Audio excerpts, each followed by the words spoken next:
Hello, hi. My name is Gustavo de Carvalho, and I'm a senior researcher at the Institute for Security Studies. We are very grateful that together with the Challenges Forum International Secretariat, the Norwegian Institute for International Affairs, and the Indonesian Foreign Ministry, we are co-hosting this year's virtual Challenges Forum annual conference. Today, and this event, it's aiming to discuss in a very particular year. 2020 brought a lot of changes, the global order, and it brought a lot of questions around what types of tools we have to promote multilateralism, a rules-based system globally. And the theme of this year's Challenges Forum is particularly telling. When we're talking about framing peace operations in a changing global landscape, it talks about an ever-changing global order, but particularly what types of tools, actors, mechanisms, and subjects that we are dealing with on a daily basis. Certainly in recent years, the role of regional organizations have gained a lot of importance, and particularly this understanding that no single actor can do everything that it needs to be done alone. The role of the African Union in particular has increased, generated attention from many of us practitioners and thinkers and analysts in this field. And what we wanted to do today is to have a bit of a discussion in terms of the role of United Nations Africa Union partnership, its importance, the different modalities, and what can we expect in this year's Challenges Forum to have as a discussion. I have here with me two great analysts that are on a daily basis are thinking about these questions. I have here Daniel Forti, a senior analyst at the International Peace Institute in New York, and Mr. Priyal Singh, a researcher also at the Institute for Security Studies. Thank you very much, Priyal and Daniel, for joining us in this chat. And I maybe wanted to ask you, Priyal, first, if you could reflect a little bit in terms of the importance and the relevance of the partnership between the United Nations and the African Union, and how do you see that process evolving? Thanks, Gustavo. I think this is really one of the foremost interinstitutional multilateral partnerships that we have today between any two organizations. I think the partnership between the UN and the AU has evolved tremendously over the last couple of years, especially since 2017, since the signing of the last framework agreements between the two organizations. And I think for Dan and I, who are focusing on these issues and researching on how to best strengthen and support this partnership, it's a very exciting time because we're seeing a lot of exciting dynamic developments amongst member states across all different levels of the partnership. So right down from the political level down to the working level, we've seen some truly fascinating developments that do provide tremendous cause for optimism moving forward. Why is this important though? And I think that's a key question. It's important because, like you mentioned, no organization on its own can address the scale, the magnitude, and the complexity of the challenges that we see with the current international conflict environment. And partnership between organizations, between the UN and with other regional organizations is absolutely essential in order to effectively address these challenges and these crises. And I think the UN-AU partnership can really provide a good template for how other organizations, other regional organizations can better work with the UN in leveraging their common advantages, their common strengths in the achievement of collective outcomes and goals. And I think that's the key challenges that we would like to focus on over the next couple of years on the partnership.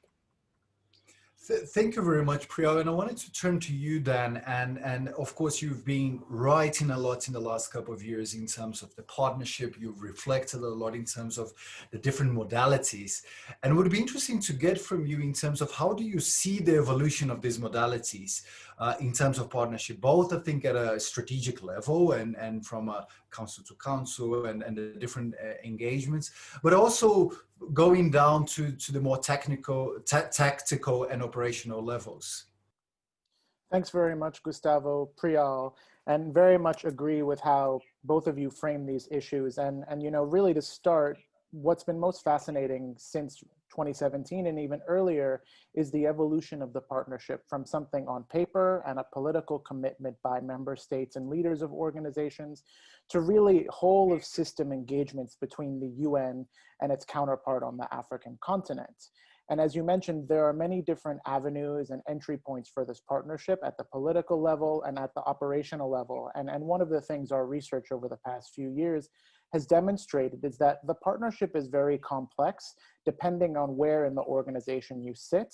And it's not easy to summarize the partnership as a singular entity, but to instead look at it as the sum of many different parts, political incentives, relationships, and working modalities. As you mentioned, the relationship between the UN Security Council and the AU Peace and Security Council is really the political driver of the partnership. That's in many ways where it started, tracing back to 2002. And over the past couple of years, we've seen a strong commitment to the principle of working together across a range of peace and security issues. This hasn't always been easy. There are questions about political primacy. There are difficulties when member states within each body disagree, yet alone when the two bodies are able to present united positions that differ from one another. But by and large, we've seen, at least in the mere acknowledgement and the agreement, to work in a collective way. Now, there are times when this works really well with a united voice. I think, for example, recent collaboration on Sudan and the Central African Republic demonstrate when a shared analysis of the challenges and council members have a common understanding of what each organization can do well and what their limitations are, can actually help improve effective responses. We've also seen routine discussions and disagreements over other country files, and also how to improve the working level relationships on the councils so that it's not just based on an annual session, but more of a consistent and frequent dialogue. As Priyal also mentioned, the organizations themselves are diverse, and that means many different ways that the UN and the AU relate to one another. At the principles level, we've seen senior leadership at the UN and the African Union really work together and put political emphasis on making this partnership more rich and diverse. In many ways, that's filtered down throughout the various working levels and country discussions, but at the same time, especially given the different operational tools, the different resources, and the different political and operational incentives, different teams within the UN and the African Union relate differently to one another. So it's not always an even match.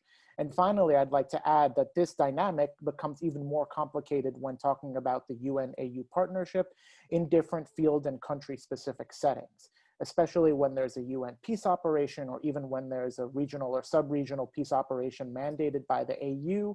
The dynamics between UN officials, whether part of that peace operation or part of UN agencies, funds, and programs, will have very different dynamics, different roles and responsibilities compared to AU counterparts who either are working in a very specific peace support operation setting or work for a comparatively small mandate office. So to conclude, just to say that the partnership has grown and evolved, but it's not a homogeneous entity, similar to the same way that the UN and the African Union as institutions are not homogeneous, and this impacts how they work together on any given situation.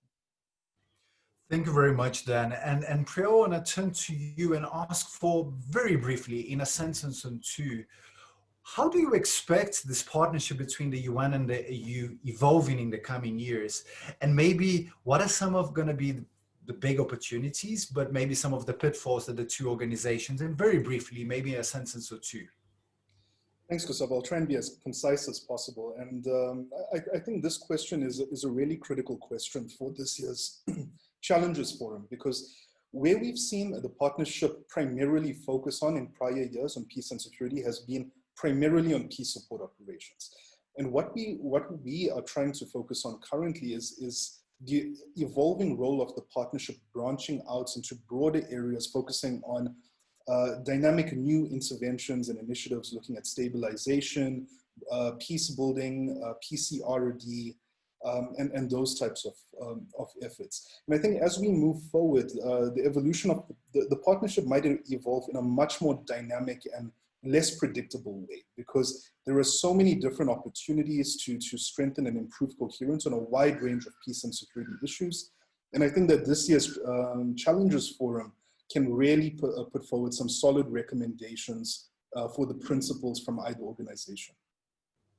Thank you, Priyal. And maybe a last question to you, Dan, and also very briefly, of course, we at the ISS, we are one of the co-hosts this year, so we have a vested interest in the success of this forum. But what are your expectations in terms of what this forum can provide in terms of a platform, but particularly in terms of the types of recommendations that can come out of it? Sure. No, thanks very much, Gustavo. I think there are three main outcomes I'm hoping to see the discussions bring in the coming weeks. First is helping better understand what collaboration in different country settings looks like between different multilateral organizations and different stakeholders in government, multilateral systems, non-government actors. Second, I hope there's a stronger consensus around how the partnership engages on a range of cross-cutting issues to peace and security, whether gender peace and security, whether peace-building dimensions, just better understanding how to leverage those in specific country and mission settings. Third, and finally, helping the two multilateral organizations provide a common coherence to how they relate to one another.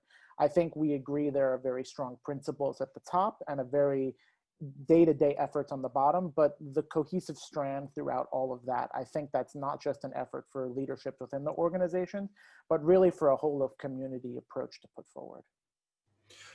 Daniel, Priyal, thank you very much. And for those of you watching, this is just a background and an initial discussion that we think it can help with the debates on this year's Virtual Challenges Forum annual conference, and in particularly Dialogue Strand 1, which will focus specifically on the partnership between the United Nations and the African Union.